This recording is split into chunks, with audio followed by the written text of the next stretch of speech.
தலைவர் அவர் வந்து ஓடுகாலி சக்தி தலைவர். அவர் திமுக தூய சக்தி அண்ணா சக்தி பார்த்தாலும் ஓடுகாலி சக்தி இது வரைக்கும் கேள்விப்பட்டிருக்க மாட்டீங்க.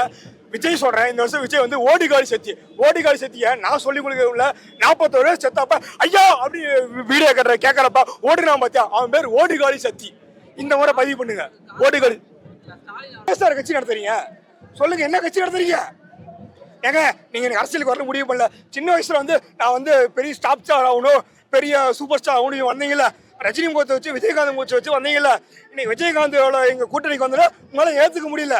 சொல்லுங்க சார், பதில் சொல்லுங்க சார். விஜய் சார் நம்மளோட பேர் என்ன, இளைய தளபதி வந்து தளபதி ஸ்டார் அப்படி மாத்துறீங்களா? சொல்லுங்க சார், தளபதி ஸ்டார் மாத்துங்க சார், சொல்லுங்க சார். தாவேக்கோட செயல்பாடுகள் இங்க டிரான்ஸ்பார் எதுவும் கிடையாது. அப்படியே வீடியோ திருப்பி காமிங்க. டிரான்ஸ்பாரம் கிடையாது, எந்த டிரான்ஸ்பாரத்தில் யாரும் ஏற்ற கிடையாது. இதே தாவேக்க தட்டிருந்தா இந்த டிரான்ஸ்பாரம் கிடையாது, இந்த கம்பி மேலே ஏறி இருப்பான். ஏன்னா இதுக்கு திமுகக்கும் அதிமுக கூட சொல்றேன், இல்லை வந்து விஜயகாந்த் கூட இருக்க தேமுதிக கூட சொல்றேன், அவங்க யாரும் இந்த டிரான்ஸ்பாரம் ஏற மாட்டாங்க. சில தற்குறிகள் அவனுக்கு மூல வளர்ச்சி இல்லைன்னு கூட நான் சொல்லுவேன். இந்த இடத்துல அவனுக்கு வந்து டிரான்ஸ்பாரம் கிடையாது, இந்த கம்பி கடைச்சா கூட ஏறிடுவானுங்க. தென் மாவட்டோட சிங்கங்க அவரு. ஏங்க நல்லா சொன்னுங்கிறதுங்க, இந்த முறை திமுக ஆட்சி அமைச்சிருக்கோம், டிடிவி ஆட்சி அமைச்சிருக்கோம், எல்லாத்தையும் வித்தியாசம் இருக்கு. டிடிவி வந்து என்டிஏ கூட கூட்டணி மாட்டாரு, ஆனா இந்தியா கூட கூட்டணிக்கு வந்து நம்மளது ஓபிஎஸ் தான். காரணம் என்னன்னா அதுக்கு முழுக்க வெட்டி உடச்சுன்னு தான் 200 தொகுதி நாங்கள் ஜெயிக்கணும்னு நான் நினைச்சிருந்தோம். இன்னைக்கு சொல்றேன் 224 தொகுதி. 2வது மே மாசம் ரிசல்ட் வந்ததுக்கப்புறம் இந்த வீடியோ எனக்கு ரிப்ளை கூட பண்ணி போடுங்க. 224 திமுக இந்தியா கூட்டணி வெற்றி பெறும். காங்கிரஸ் வெளியே போன 1008 பொருளைகள் கிளம்பினாலும் திமுக மட்டும் தான் வெற்றி பெறும். அதுல எந்த ஒரு மாற்றமும் கிடையாது. திமுக விஜய்க்குன்னு போட்டின்னு சொல்றீங்க. சினிமாவில் பவர் ஸ்டார் சீனிவாசன் ஒருத்தர் இருந்தாரு, அவர் சொல்லுவாரு எனக்கும் சூப்பர் ஸ்டார் தான் போட்டிம்பாரு. அதே மாதிரி அரசியல்ல வந்து விஜய் என்ன சொல்றாப்புனா எனக்கும் திமுக தான் போட்டு. அரசியல்ல ஒரு பவர் ஸ்டார் வந்து விஜய், சரிங்களா? அவன் வந்தெல்லாம் எங்க கூட போட்டி ஓடவே முடியாது. எப்படி பவர் ஸ்டார் சீனிவாசன் வந்து எனக்கு போட்டி சூப்பர் ஸ்டார் சொன்னாரோ அதே மாதிரி விஜய் இப்ப சொல்றாப்புல அரசியல்ல ஒரு பவர் ஸ்டார் வந்து விஜய், சரிங்களா? புரியாத பையன் தெரியாம கட்சி ஆரம்பிச்சிருக்காரு, அப்படித்தான் இருக்கும். அதனால எல்லாரும் பறக்கிறது பூராமே பருந்துன்னு நினைச்சிட்டு கூடாது. சிறு குருவின்னு சொல்றது புரியாம இருக்கிற அப்படி, அதெல்லாம் அப்படித்தான் இருப்பாரு. அவருக்கு ஒண்ணுமே தெரியாத 2020 கொரோனா காலத்துல மக்கள் பூரா அவதிப்பட்டான். அந்த நாய் ஓடி போயிட்டான் விஜய்ங்கிறவன். நம்ம விஜய் டிவியில பாத்தீங்கன்னா ஒரு பாலான்னு ஒரு பையன் இருந்தான், வெறும் 10,000 ரூபாய் சம்பாதிக்கிறான். அவன் கேட்ட 20,000 10,000 செலவு பண்ணான் மக்களுக்காக. இந்த நாய் 10,000 கோடியை வச்சுக்கிட்டு ஓடி ஒழுங்கு நாயை பத்தி அவன் ஜென்மத்தே வர முடியாது. அவன் வேணா ஒரு பப்ளிக் வேணா பண்ணிட்டு உட்காந்துருக்கலாம், என்னைக்குமே வேணா வர முடியாது. நான் PL2 இருக்கேன். எந்தெந்த வீட்டில் எத்தனை ஓட்டு இருக்கு, அவன் ரேஷன் கார்டு என்ன, NPHா PHHா எல்லா டீட்டெயில்ஸும் எனக்கு தெரியும். தாவேக்காரன் எவனுக்காவது ஒருத்தன் சொல்லுங்க, இந்த வீட்டில் எத்தனை ஓட்டு இருக்கு, இந்த ஓட்டு யாருக்கு போடுவான். SIRல அதிமுக காரனுக்கு ஓட்டு இருக்கா நான் உறுதி பண்ணேன், பிஜேபிக்கார் ஓட்டு இருக்கான்னு நான் உறுதி பண்ணேன். என் தலைவர் சொல்லிட்டாரு எல்லா யாராருக்கும் ஓட்டு உரிமையை நாங்கள் உரிமை பண்றோம். அவன் யாருக்கு வேணாலும் ஓட்டு போடட்டும். SIRல நாங்க வேலை பார்த்த மாதிரி எந்த கட்சிக்காரன வேலை பார்க்கல. திமுக அவனுக்கு வந்து விஜய் படம் தெரியும். அப்புறம் அந்த முட்டை என்ன கொத்த ஏதோ ஒரு ஊர் சொல்லுங்க, தொட்டப்பட்டா ரோட்டு மேல முட்டை போராட்டா, அந்த மாதிரி அவன் பாடுவான். அவனுக்கு அதான் தெரியும். எந்த எந்த எந்த வீட்டில் எவன் ஓட்டு போடுவான், அவனுக்கு என்னென்ன பிரச்சனை இருக்கு, அவன் அரசு ஊழியரா தனியார் வேலையா கூலியா, மாசம் 1000 ரூபா வருதா இல்லையா, அவங்க வீட்டில் பசங்க காலேஜ் படிக்கிறாங்களா இல்லையா, எல்லாம் எனக்கு தெரியும். நான் PL2 இருக்கேன். எந்த கட்சிக்காரனுக்கு இந்த கட்டமைப்பு இல்லை, சரிங்க தலைவர். அதுக்கு முன்னாடியே ஸ்டாலின் கொடுத்தாரு, எந்த அரசியல் கட்சி பேரோட அரசியல் நாகரிகம் அவனுக்கு தெரியாது. ஆக்சுவலாக வந்து விஜய் நான் வந்து தவறாக பேசுகிறேன், அவனை இவனு சொல்லக்கூட, விஜய் தொடர்லாம் மன்னிக்கணும், இதை வந்து கேட்டுங்க. ஆனால் அவர் இவனு சொல்லக்கூட. ஆக்சுவலாக நான் சொல்லக்கூடிய கருத்தை நீங்கள் புரிஞ்சுக்கணும். ஏன்னா அவங்கள்ட்ட நான் சொல்லக்கூடிய விஷயம் என்னன்னா, ஒரு விஜய் வந்து ஒரு இடத்துல வந்து கேள்வி கேட்குறாரு, அதுக்கு பதில் சொல்லணும். பதிலே சொல்ல தெரியாத ஒருத்தன் எப்படி இந்த மாதிரி முன்னேற முடியும்? ஏங்க இன்னைக்கு எத்தனை பேர் பாருங்க, வீடியோ சுற்றி காட்டுங்க, எத்தனை பேர் யாராவது மரத்து மேலே ஏறினாங்களா, யாராவது ஓடினாங்களா? எதுவும் கிடையாது. எல்லாருமே PL2 வந்திருக்க PTA நிர்வாகிகள் சங்கம் தான். அதில் வந்து விஜயோட தொடர் யாரு பாருங்க, எங்க அண்ணன் வராரு, கருப்பு சட்டை சவுந்து போட்டு வராருங்க. இவர் யாருங்க, உடம்புல கருப்பு சட்டை போட்டு வந்திருக்காருங்க, அவருக்காக வந்து நிற்பாருங்க. ஏன்னா அவங்க திமுக காரன், அவன் பிறப்புலேருந்து திமுக தான் வந்திருப்பான். அவன் வந்து எத்தனை வந்து தூய சக்தியை மாற்றினாலும் திமுக எங்களோட சக்தி என்னைக்கு உண்மையான சக்தி, மக்கள் சக்திங்க. அவங்களாம் பொய் பேசிட்டு போறாங்க. பொய் பேசுற சக்தி ஓடுகால சக்தி. என்ன பொறுத்த வரைக்கும் விஜய் வந்து ஓடுகால சக்தி தான் சொல்லுவாங்க. தலைவரே அதுக்கு முன்னாடி ஒரு சின்ன பையன் கேள்வி கேட்டான். என்ன தெரியுமா கேள்வி கேட்டான், ஆனால் இதுக்கு முன்னாடி +2 +2ல் வந்து எக்ஸாம் நடக்கலையா அப்படின்னு சின்ன பையன் கேட்டா இந்த கேள்வி நான் கேட்க மாட்டேன். ஏன்னா எனக்கு வந்து 33 வயசு ஆகுது. இந்த கேள்வி நான் வந்து கேட்க மாட்டேன். ஏன்னா சாரிங்க, இந்த இடத்துல ஐயா சார் சிஎம் சார் சொல்கிறேன்ல, அதேமாதிரி விஜய் சார் உங்கள்கிட்ட வந்து இந்த மாதிரி கேள்வி நான் கேட்க மாட்டேன். உங்கள்கிட்ட என்ன தெரியுமா கேள்வி கேட்பேன்? சிஎம் சார் எவ்வளோ தெரியுமா கொடுத்தீங்க சார்? 500 ரூபா கொடுத்தீங்க சார். எங்கே சார் இளைஞர் தமிழர் பிரச்சனை சார், இதெல்லாம் எங்கள் தமிழர்கள் பிரச்சனை சார். எப்போ சார் ரசிகர் மன்ற பிரச்சனை சார்? அப்போ சார் 500 ரூபா கொடுத்தீங்க சார். அதுக்கே கொடுக்க உங்க வக்கீல உங்க ரசிகர் மன்றம் கொடுத்துச்சுன்னா நீங்க என்ன? இப்போ எங்கள் பேத்தியை கூட கூட்டிகிட்டு வந்திருக்கானா, எதுக்காக இந்த பொதுக்கூட்டத்துக்கு வந்திருக்கோன்னா எங்களுக்கு தெரியும் இங்கே எங்களுக்கு பாதுகாப்பு அதிகமாக இருக்குது.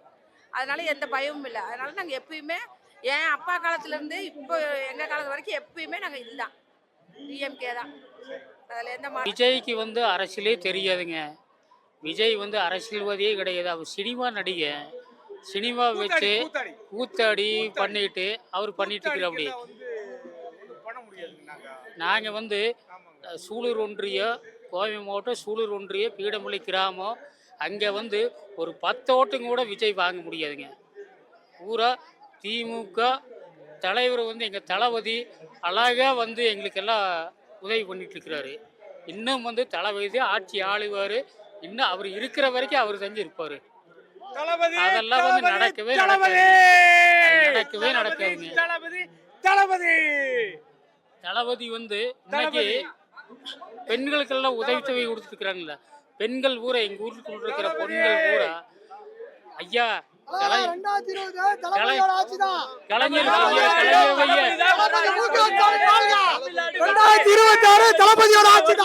தளபதி ஆட்சிதான். 43 கரூர் மாவட்டம் 43 வார்டு தளபதி ஆட்சிதான். அவர் நாங்கள் வரவேற்கிறோம்.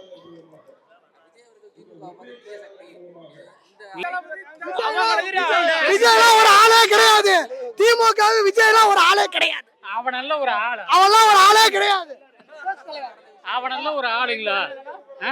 விஜய் வந்து பேரை கொண்டுட்டு அவங்க யாருங்க? 41 குடும்பங்கள் கரூர்ல வந்து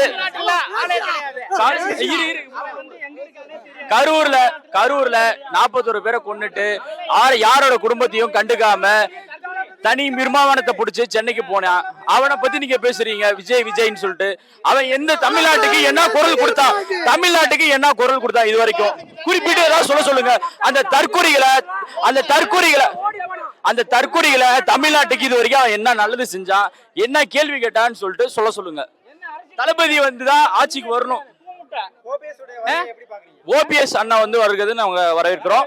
வரவேற்கத்தக்கது, வெற்றி நிச்சயமானது, உறுதியானது.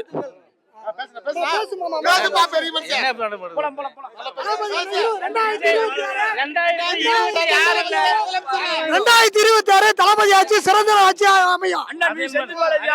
செந்தில் பாலாஜி அமையும். மேற்கு மண்டலம் மேற்கு மலை கோட்டையாக நிரூபிக்கப்பட்டது.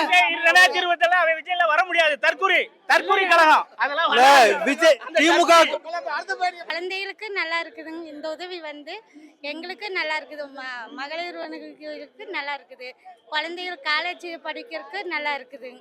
ஏன்னா இது வந்து பஸ்ஸில் போகிறதுக்கு குழந்தைகளுக்கு ஃப்ரீயாக இருக்குதுங்க. ஏன்னா இல்லைன்னா வருமானம் இல்லாமல் இருக்கிறவங்களுக்கு அது கொஞ்சம் பரவாயில்ல.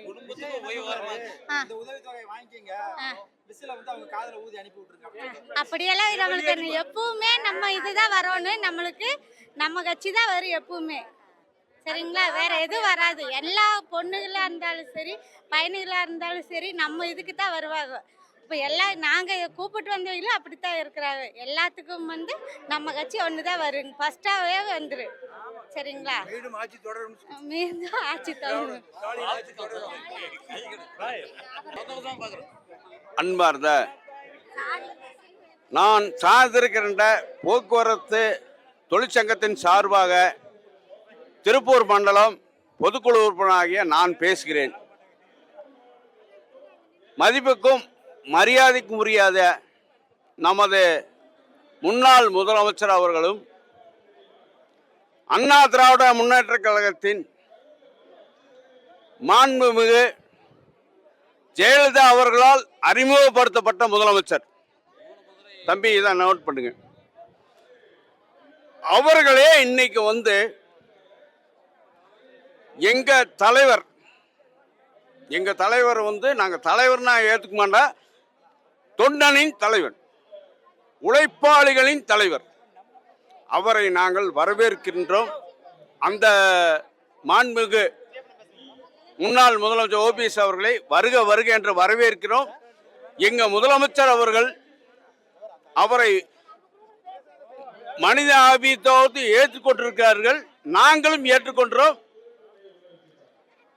ஆனால் எடப்பாடி பழனிசாமி